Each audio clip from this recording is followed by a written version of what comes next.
Buenos días a todos, bienvenidos a un nuevo servicio en línea desde United Christian Church. Es de nuevo un privilegio estar con ustedes este inicio de año. Hoy vamos a concluir con esta serie de reflexiones cortas, o esta breve serie de reflexiones, mejor dicho, sobre el inicio del año.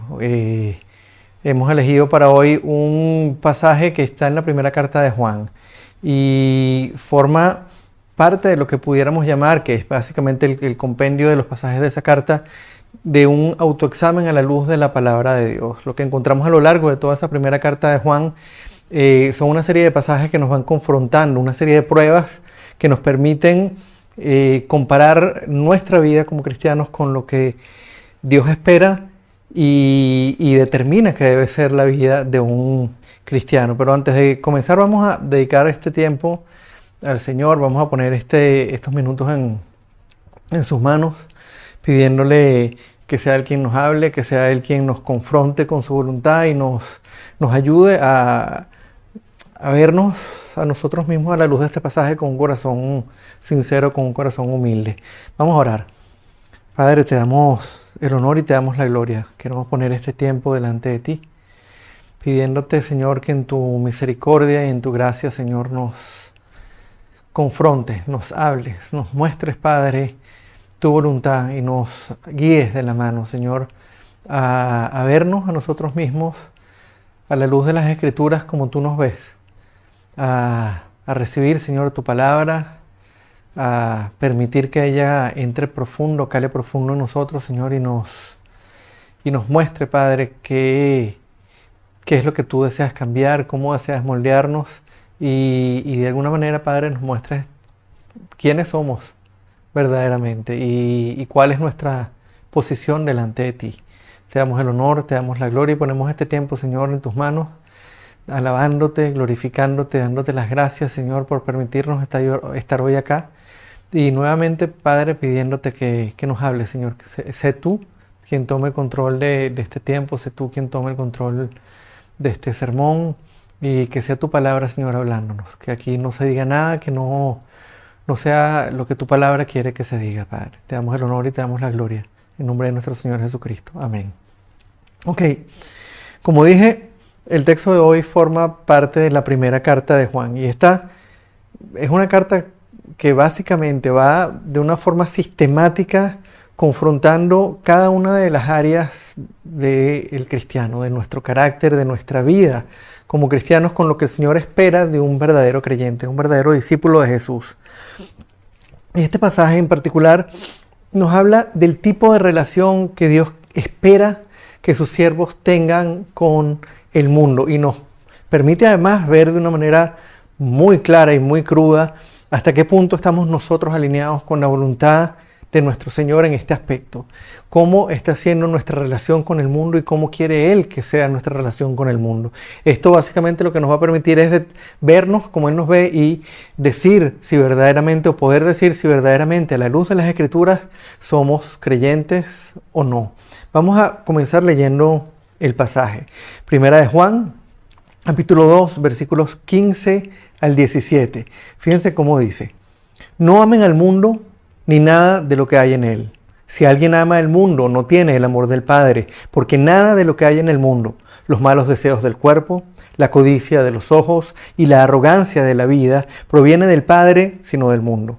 El mundo se acaba con sus malos deseos, pero el que hace la voluntad de Dios permanece para siempre. Lo primero que debemos resaltar aquí es la forma tremenda en que el texto nos presenta la voluntad de Dios en cuanto a la relación de un cristiano con el mundo y nos advierte sobre el peligro de no estar alineados con esa voluntad. Fíjense lo que dice, vamos a leer nuevamente el versículo 15. No amen al mundo ni nada de lo que hay en él. Si alguien ama al mundo, no tiene el amor del Padre. Dicho de manera sencilla, un verdadero discípulo de Jesús no ama al mundo ni nada de lo que hay en él, porque el mundo se opone abiertamente a Dios. No lo ama, no desea obedecer su voluntad. Por ende, si alguien que se llama a sí mismo cristiano ama al mundo y las cosas del mundo, es muy probable que esa persona no sea un verdadero creyente. Una persona que ha nacido de nuevo, un verdadero creyente, alguien que ha percibido, que ha sido hecho consciente por el Espíritu Santo de su situación, de su estado pecaminoso y de las consecuencias de eso, y ha recibido el perdón de Dios y ha entendido la gracia de Dios y ha experimentado esa gracia de Dios derramada para nosotros, por nosotros en la cruz.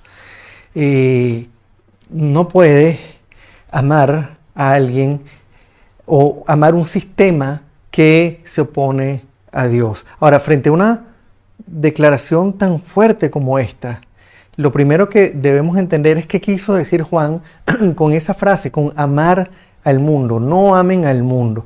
Primero que nada, al decir amar, Juan no estaba hablando de una relación afectiva o de una relación pasional hacia una persona, sino a ese aprecio intenso, a ese regocijo que alguien puede sentir por un objeto o por alguna actividad en particular.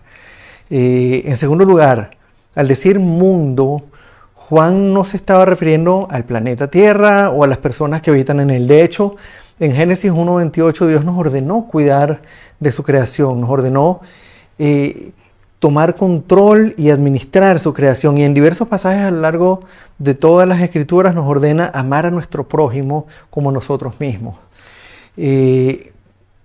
Por ende, al decir no amen al mundo, Dios no nos está pidiendo que vivamos aislados en una cueva o aislados en un monasterio, evitando todo contacto con personas no creyentes y con las actividades cotidianas que forman parte de vivir en una sociedad. Cuando Jesús, de hecho, oró por sus discípulos en Juan 17, Él dijo, ahí en los versículos 14 y 15, Juan 17, 14 y 15, yo les he entregado tu palabra y el mundo los ha odiado porque no son del mundo, como tampoco yo soy del mundo.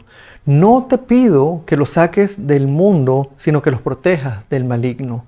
Y fíjense lo que dice Santiago en el capítulo 4 de su carta, versículo 4, Santiago 4, versículo 4, oh gente adúltera, ¿no saben que la amistad con el mundo es enemistad con Dios? Si alguien quiere ser amigo del mundo, se vuelve enemigo de Dios. Hermanos, pensando en que Dios nos pide cuidar su creación y Dios nos pide amar al prójimo como nosotros mismos, cuando los autores del Nuevo Testamento hacen uso de la palabra mundo en un contexto negativo, se están refiriendo a las actividades, a las creencias, a los valores que rigen los deseos, la conducta y los intereses de los no creyentes, de aquellos que no conocen a Dios y que están en directa oposición a la voluntad de nuestro Señor, que están en directa oposición a la voluntad y a los designios de Dios. Pudiéramos decir que en este contexto de este pasaje, mundo se refiere a la expresión de la naturaleza pecaminosa del hombre que busca imponer la voluntad humana por encima de la voluntad divina, por encima de la voluntad de Dios. Fíjense, de hecho, cómo Juan lo aclara en el versículo 16. Porque nada de lo que hay en el mundo, los malos deseos del cuerpo, la codicia de los ojos y la arrogancia de la vida proviene del Padre, sino del mundo. Como vemos aquí, Juan está haciendo énfasis en tres aspectos de la realidad humana, de la realidad caída del hombre, que están en conflicto directo con la voluntad de Dios. En primer lugar, los malos deseos del cuerpo, que fundamentalmente se manifiestan como libertinaje, fornicación, impureza, adulterio, pornografía, homosexualidad y todo tipo de inmoralidades sexuales. Por otro lado, borracheras, consumo de droga, adicción a cualquier tipo de sustancia. Y esto solo por citar algunos ejemplos. El hecho es que los malos deseos del cuerpo conducen al ser humano a comportarse como un animal cualquiera que no fue creado a la imagen y semejanza de Dios. Los malos deseos del cuerpo llevan a tomar estos seres creados a imagen y semejanza de Dios, que fueron creados para glorificar su nombre, a comportarse como un animal cualquiera, como perros, como gatos, como caballos, como cualquier animal que sencillamente da rienda suelta a sus instintos y no tiene conciencia de para qué fue creado. En segundo lugar, nos dice la codicia de los ojos, que se hace evidente en la forma en que los seres humanos buscan poseer, buscan atesorar toda clase de cosas: dinero, joyas, ropa, vehículos, instrumentos musicales, propiedades, zapatos, relojes y cualquier otra cosa que podamos imaginar. El hecho es que por poseer estas cosas, los hombres llegan al punto de pelearse, de envidiarse, odiarse y hasta matar cuando alguien pretende quitarles o negarles aquello que ellos desean. Y esta codicia lleva al ser humano a poner su mirada y a poner su confianza en las cosas materiales en lugar de poner su mirada y su confianza en Dios, en su voluntad, en su reino. Y en muchísimos casos a idolatrar esos objetos y esos bienes como si fueran dioses. La gente llega a idolatrar el dinero, la gente llega a idolatrar los instrumentos musicales, llegan a idolatrar los carros, las motos, las bicicletas. La gente llega a idolatrar sus posesiones y a poner esas posesiones materiales en un lugar superior al lugar que debería tener Dios en nuestra vida. Y no hablo solamente de las personas del mundo, hablo también de personas cristianas que, habiendo conocido al Señor, llegan a poner cosas, posesiones, incluso personas, por encima del lugar que solo Dios debería tener. En tercer lugar, Juan nos habla de la arrogancia de la vida, que se manifiesta en ese deseo continuo, en ese deseo incontrolable de los seres humanos de sobresalir, de estar por encima de los demás, de ser el centro de atención, de obtener poder, de ser elogiados, de ser servidos por todos. Ese deseo del corazón humano de ser el centro de todo. Y esa arrogancia es una fuente continua de conflicto entre las personas, genera rivalidades, genera contiendas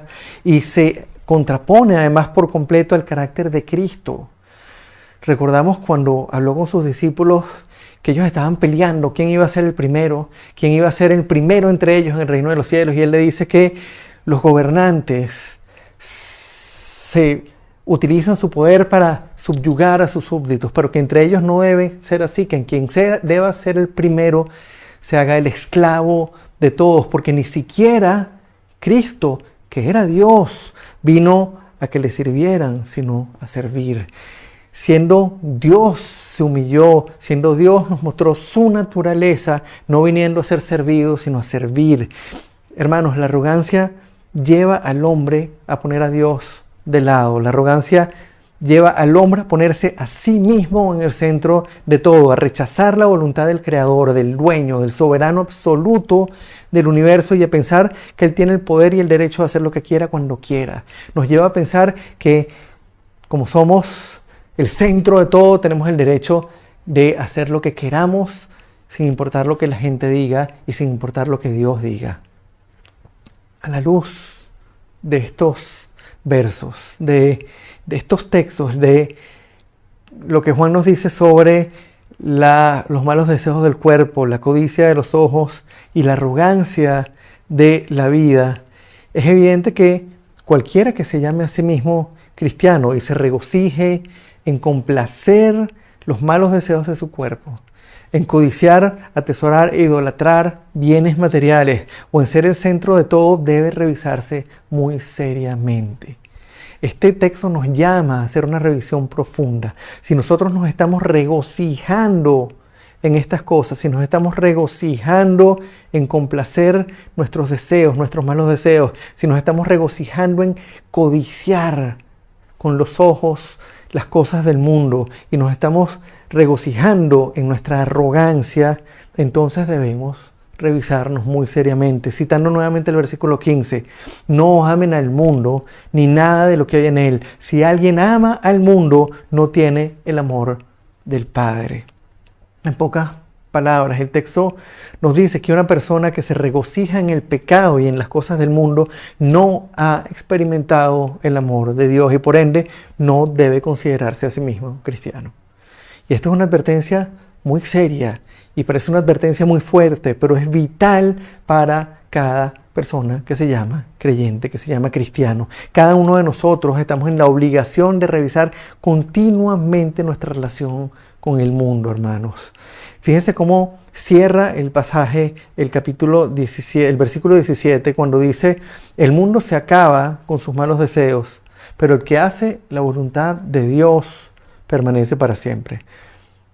Amados, como hemos dicho varias veces en estas últimas semanas, la vida cristiana no se trata de lo que Dios quiere hacer por nosotros en esta vida.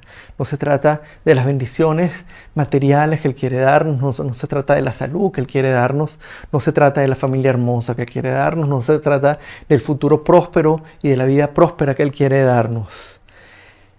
Esto se trata de tener vida eterna con Dios o de estar condenados a una eternidad en el infierno. Una de dos. Se trata de pasar de muerte a vida. Se trata de pasar de estar condenados por la eternidad a tener una eternidad, una vida eterna con Dios. Cualquier recompensa que el hombre desee obtener en esta tierra va a pasar más temprano que tarde. Cualquier cosa que nosotros podamos atesorar, cualquier cosa que nosotros podamos desear, se esfuma como la neblina. Quienes se regocijan en sus propios deseos y se enfocan en las cosas del mundo, hermanos, no han conocido el perdón de Dios. Si hemos conocido el poder de la cruz, si hemos conocido el propósito de Dios y hemos experimentado el perdón de Dios en esa cruz, habiéndonos visto como Él nos ve, habiendo visto nuestro pecado, sabiendo que no debíamos ser perdonados y aún así sabiendo que fuimos perdonados por gracia, no por nuestras obras, sino por lo que Él hizo, y sabiendo el precio que pagó por eso, si hemos experimentado ese perdón y hemos sido sellados con el Espíritu Santo, no podemos enfocarnos en las cosas del mundo porque el mundo se opone a Dios, porque el mundo rechaza a Dios, porque el mundo no ama a Dios. Quien se regocija en sus propios deseos y se enfoca en las cosas del mundo no ha conocido el perdón de Dios. Y como acabamos de leer, el mundo se acaba con sus malos deseos. Pero para quienes realmente conocen a Dios y han recibido ese regalo de la salvación a través de la sangre de Cristo en la cruz y por ende se regocijan en cumplir la voluntad de Dios, la recompensa va a ser eterna, como cierra diciendo el versículo 17, pero el que hace la voluntad de Dios permanece para siempre. Hermanos, hoy quiero invitarlos a que nos hagamos una serie de preguntas muy importantes, a que cada uno de nosotros nos preguntemos: ¿de qué lado estoy yo? ¿Amo el mundo y las cosas del mundo? ¿Me regocijo en complacer los deseos de mi carne, en codiciar las cosas que el mundo ofrece? ¿Me regocijo en ser siempre el que está en el centro, el que es servido por todos, el que manda y controla todas las situaciones y a todas las personas? ¿O me regocijo en hacer la voluntad de Dios? ¿De qué lado estoy yo? ¿A quién amo? ¿Al mundo y sus cosas? ¿O amo obedecer la voluntad de Dios? Amados, no nos tomemos estas preguntas a la ligera. El Señor nos dejó esta carta maravillosa, la primera carta de Juan, a través de este apóstol, del apóstol amado, precisamente para llevarnos continuamente a reflexionar sobre nuestra salvación. Y este pasaje nos confronta con un área especialmente importante, porque nos muestra de manera muy clara en dónde está puesta nuestra mirada. Y al llevarnos a pensar en dónde está puesta nuestra mirada y nuestro corazón, nos lleva a contestar la pregunta si realmente he creído o no. Ahora, si hoy, a la luz de estos versículos que hemos estudiado, nos damos cuenta de que no estamos donde deberíamos estar, ¿qué estamos esperando? ¿Qué vamos a hacer al respecto? Si me doy cuenta, si analizándome a mí mismo a la luz de estos textos, me doy cuenta que sí estoy regocijándome en las cosas del mundo, que sí amo el mundo, que me regocijo en complacer, en satisfacer los deseos de mi carne, que me regocijo en mi codicia y me regocijo en ser el centro y en ser el que tiene el control Me regocijo en mi soberbia. Si de alguna manera he dado cuenta que sí estoy en este lado, ¿qué voy a hacer? ¿Qué es lo que estoy esperando para ir de rodillas delante del Señor y pedir perdón? Pedirle que derrame su gracia sobre mí y que me dirija en el poder de su Espíritu Santo, que me continúe confrontando, que continúe sacando a la luz mi pecado y me ayude a verme como Él me ve y me conduzca cada segundo al arrepentimiento. Quisiera cerrar citando un par de versículos del capítulo 1 de esta misma carta. Primera de Juan, capítulo 1, versículos 8 y 9.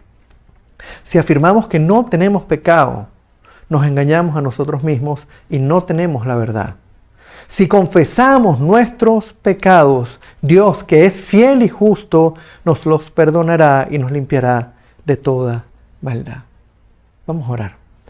Padre, te damos gracias, Señor, por el privilegio que nos das de estar en tu presencia. Por el gozo, Señor, que nos produce saber que hemos sido perdonados por la sangre del Hijo, del Cordero de Dios que quita el pecado del mundo.